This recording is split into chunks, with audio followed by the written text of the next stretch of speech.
Di sebuah gang sempit di kawasan padat mahasiswa Yogyakarta, berdiri sebuah bangunan dua lantai yang difungsikan sebagai rumah kos. Kamar-kamar berukuran tak seberapa itu menjadi saksi bisu berbagai aktivitas penghuninya. Mulai dari larut malam mengerjakan tugas kuliah, berbagi cerita dan tawa, hingga merenung seorang diri di tengah kesunyian. Salah satu penghuni kos itu adalah Arya, seorang mahasiswa tingkat akhir yang tengah berkutat dengan skripsinya. Malam itu, jarum jam telah melewati angka 12. Hembusan angin malam terasa dingin menusuk tulang, membawa serta suara kendaraan yang sesekali melintas di jalan utama tak jauh dari kos. Arya masih terjaga, ditemani cahaya redup lampu belajarnya dan layar laptop yang menampilkan barisan kalimat tentang teori ekonomi. Perutnya keroncongan sejak beberapa jam lalu, namun rasa malas untuk keluar kamar mengalahkannya. Ia terlalu fokus pada bab terakhir skripsinya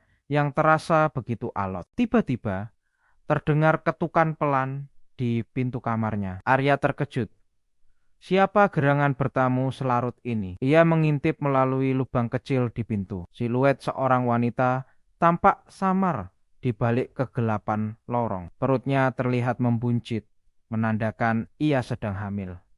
Arya mengerutkan kening. Ia tak mengenali wanita itu. "Permisi, Mas."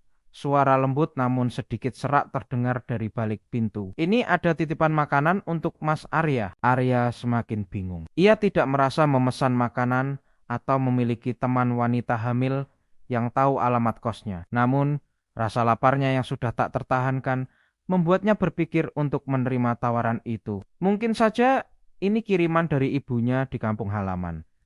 Meskipun biasanya ibunya selalu memberi kabar terlebih dahulu. Dengan ragu, Arya membuka kunci pintu dan menariknya perlahan. Seorang wanita dengan wajah pucat namun tampak ramah berdiri di hadapannya. Usianya mungkin sekitar pertengahan 20-an. Ia mengenakan daster lusuh berwarna gelap dan rambutnya yang panjang tergerai tampak sedikit berantakan. Di tangannya, ia menjinjing sebuah rantang berwarna biru. "Ini dari siapa, Mbak?" tanya Arya dengan sopan.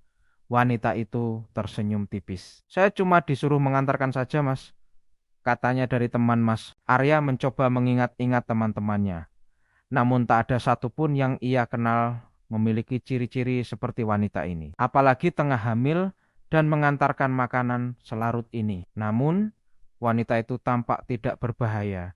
Dan aroma masakan yang keluar dari rantang itu sungguh menggoda perutnya. "Oh, ya sudah, terima kasih banyak Mbak," ucap Arya menerima rantang itu. "Sama-sama Mas, kalau begitu saya permisi dulu ya," kata wanita itu. Senyumnya terlihat sedikit aneh, seperti dipaksakan. Arya mengangguk dan menutup pintu setelah wanita itu menghilang di ujung lorong yang remang-remang. Ia membawa rantang itu ke mejanya dan meletakkannya dengan penuh harap. Rasa lapar yang tadi sempat tertahan kini semakin mendesak. Ia segera membuka tutup rantang pertama. Aroma nasi hangat dan tumis ayam kecap langsung menyeruak, membuat air liurnya menetes. Namun, sebelum ia sempat mengambil sendok, tiba-tiba terdengar suara ketukan yang lebih keras dan tergesa-gesa di pintu kamarnya.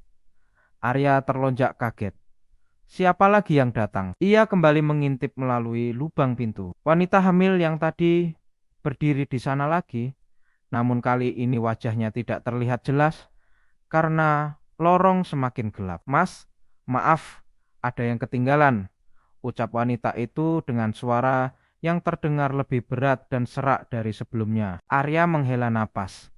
Apalagi yang tertinggal? Ia kembali membuka pintu, sedikit kesal karena acara makannya tertunda. Namun, begitu pintu terbuka sepenuhnya, pemandangan mengerikan langsung menyambutnya. Wanita hamil yang tadi berdiri di hadapannya, kini telah bertransformasi menjadi sosok yang sangat menakutkan. Wajahnya yang pucat, kini berubah menjadi hijau keabu-abuan dengan mata merah menyala. Rambutnya yang tergerai panjang tampak kusut dan bergerak-gerak sendiri seperti ular. Dan yang paling mengerikan, di bagian punggungnya terlihat lubang menganga yang mengeluarkan bau anyir darah yang sangat menyengat. Organ-organ dalamnya terlihat jelas bergerak-gerak menjijikkan. Sosok itu kini bukan lagi wanita hamil yang tampak ramah. Ia telah berubah menjadi sundel bolong, makhluk halus mengerikan dalam mitos Jawa. Suara gerungan rendah keluar dari mulutnya yang menganga lebar, memperlihatkan gigi-gigi runcing yang tajam. Arya membeku di tempatnya. Tubuhnya terasa kaku seperti patung. Jantungnya berdegup kencang hingga terasa seperti ingin meloncat keluar dari dadanya. Ia tidak bisa berteriak. Bahkan untuk sekadar bergerak pun terasa sulit. Otaknya berusaha mencerna pemandangan mengerikan di hadapannya. Namun rasanya seperti mimpi buruk yang terlalu nyata. Sundel bolong itu melangkah maju perlahan. Tatapan mata merahnya terkunci pada Arya.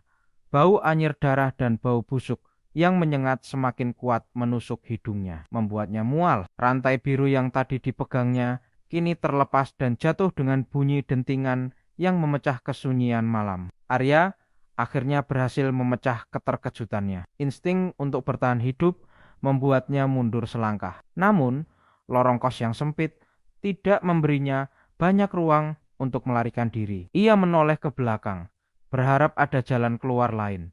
Namun yang ia lihat hanyalah dinding kamar kosnya. Sundel bolong itu semakin mendekat, gerungannya semakin keras dan menakutkan. Arya bisa melihat dengan jelas lubang di punggung makhluk itu. Cairan hitam dan kental menetes darinya. Ia merasakan hawa dingin yang menusuk tulang menyelimuti seluruh tubuhnya. Dalam kepanikannya, Arya meraih apapun yang bisa ia gunakan sebagai senjata. Tangannya menyambar vas bunga kecil di atas meja belajarnya. Dengan sekuat tenaga, ia melemparkan vas itu ke arah sundel bolong. Vas itu mengenai kepala makhluk itu dengan bunyi keras. Namun sundel bolong itu hanya terhuyung sedikit. Tidak menunjukkan rasa sakit sama sekali. Justru, kemarahan terpancar jelas dari mata merahnya. Ia semakin mempercepat langkahnya. Kedua tangannya yang kukunya terlihat panjang dan hitam terulur ke arah Arya. Arya tahu ia tidak punya banyak waktu lagi. Ia mencoba berteriak, meminta tolong, namun suaranya tercekat di tenggorokan. Yang keluar hanyalah suara rintihan ketakutan yang lirih. Ia terus mundur hingga punggungnya menabrak dinding kamar. Sundel bolong itu kini berdiri tepat di hadapannya. Jarak mereka hanya beberapa senti. Arya bisa merasakan hembusan napas makhluk itu yang dingin dan berbau busuk menerpa wajahnya. Tiba-tiba, sundel bolong itu mengangkat tangannya. Kuku-kukunya yang tajam mengarah ke wajah Arya.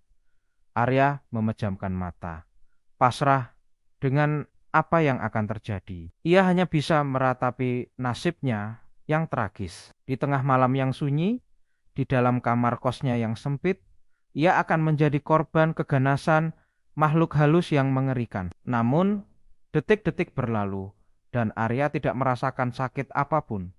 Ia memberanikan diri membuka matanya perlahan. Sundel bolong itu masih berdiri di hadapannya, namun gerungannya mereda. Ia terlihat seperti sedang memperhatikan sesuatu di belakang Arya. Arya menoleh ke belakang. Ia melihat rantang biru yang tadi ia letakkan di atas meja kini terbuka lebar. Nasi dan tumis ayam kecap yang tampak lezat kini berserakan di lantai. Aroma masakan yang tadi menggoda kini bercampur dengan bau anyir darah dan bau busuk dari sundel bolong, menciptakan kombinasi yang sangat memuakan. Sundel bolong itu tiba-tiba mengulurkan tangannya, bukan ke arah Arya, melainkan ke arah nasi yang berserakan di lantai. Dengan gerakan cepat dan rakus, ia menyuapkan nasi dan ayam itu ke dalam lubang di punggungnya. Pemandangan itu sungguh menjijikkan dan membuat perut Arya bergejolak. Arya baru menyadari, mungkin sundel bolong itu datang bukan untuk mencelakainya, melainkan untuk mengambil kembali makanan yang telah diantarkannya. Mungkin ia adalah makhluk halus yang terikat dengan makanan tersebut. Meskipun begitu, rasa takut Arya tidak serta-merta hilang. Berdiri berdekatan dengan makhluk mengerikan itu masih membuatnya merinding. Ia hanya bisa terdiam dan memperhatikan sundel bolong itu melahap makanannya dengan lahap melalui lubang di punggungnya. Setelah beberapa saat yang terasa seperti berabad-abad, sundel bolong itu akhirnya selesai makan. Ia mengusap-usap perutnya yang rata dengan ekspresi puas. Kemudian ia menoleh ke arah Arya. Tatapan mata merahnya kini terlihat lebih tenang. Tanpa mengucapkan sepatah kata pun, sundel bolong itu berbalik dan berjalan menuju pintu kamar Arya. Ia membuka pintu itu dan menghilang ke dalam kegelapan lorong malam. Suara langkah kakinya yang berat perlahan menjauh, meninggalkan keheningan yang mencekam di kamar Arya. Arya masih terpaku di tempatnya. Tubuhnya masih terasa lemas. Ia tidak percaya dengan apa yang baru saja terjadi. Ia baru saja berhadapan dengan sundel bolong dan ia selamat. Rantang biru yang kosong tergeletak di lantai, menjadi saksi bisu kejadian mengerikan malam itu. Perlahan, Arya mendekati meja belajarnya. Ia melihat skripsinya yang terbuka, seolah mengejek ketidakberdayaannya di hadapan makhluk halus. Rasa lapar yang tadi sempat mendera kini telah hilang sama sekali, digantikan oleh rasa mual dan trauma yang mendalam. Ia membersihkan sisa-sisa makanan yang berserakan di lantai dengan tangan gemetar. Aroma anyir darah dan bau busuk masih tercium samar-samar di udara. Ia membuka jendela kamarnya lebar-lebar, berharap udara malam bisa mengusir bau dan kengerian yang baru saja ia alami. Malam itu, Arya tidak bisa tidur. Setiap kali ia memejamkan mata, bayangan wajah pucat wanita hamil dan lubang menganga di punggung sundel bolong itu kembali menghantuinya. Ia terus terjaga hingga fajar menyingsing, ditemani rasa takut dan pertanyaan yang tak terjawab. Siapa sebenarnya wanita hamil itu? Mengapa ia mengantarkan makanan kepadanya? Dan mengapa ia berubah menjadi sundel bolong? Kejadian malam itu meninggalkan bekas yang mendalam dalam diri Arya. Ia menjadi lebih waspada terhadap orang asing dan lebih berhati-hati dalam menerima makanan dari orang yang tidak dikenal. Setiap suara ketukan pintu di malam hari selalu membuatnya merinding.